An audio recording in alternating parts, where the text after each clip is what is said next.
Hello everyone, আসসালামু আলাইকুম।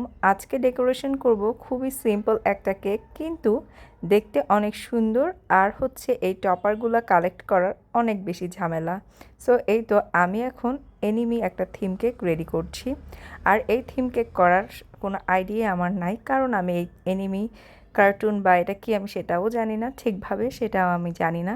So যাই হোক, আপু যেভাবে আমাকে বলেছে আমি ঠিক ওইভাবেই করার ট্রাই করছি। তো এখানে দুইটা কালারের হচ্ছে শেড ছিল, পার্পেল আর থিম। তো এখানে যার বার্থডে তার নামটা লিখে দিচ্ছিলাম। আর এই টপারগুলো কালেক্ট করাই কিন্তু অনেক ঝামেলা, আর এগুলো কালেক্ট করতে কিন্তু অনেক সময়েরও প্রয়োজন হয়। তাই যারা হচ্ছে এই টাইপের কেকগুলো অর্ডার করবেন তারা চেষ্টা করবেন মিনিমাম 4 থেকে 5 দিন আগে অর্ডারটা কনফার্ম করে ফেলার জন্য। আর এই প্রত্যেকটা টপারই কিন্তু নন এডিবল, খাওয়া যাবে না। সাথে ছিল কিছু বল টপার।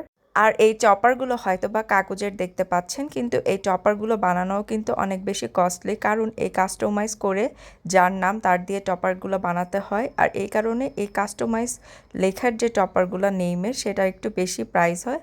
আর নর্মালি ওগুলো হচ্ছে কমের মধ্যেও করা যায়, কিন্তু যখন লেখা আসে কারো নাম তখন এটা কিন্তু প্রাইসটা অনেক বেশি বেড়ে যায়।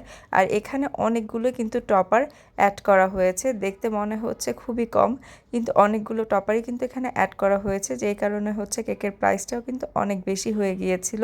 তো যারা হচ্ছে অনেক বেশি টপার বা অনেক কিছু অ্যাড করবেন সাথে, এটার জন্য কিন্তু অবশ্যই এক্সট্রা পেমেন্ট দিতে হবে। আর আমার ফেসবুক পেজটা সবাই ফলো করবেন। আল্লাহ হাফেজ।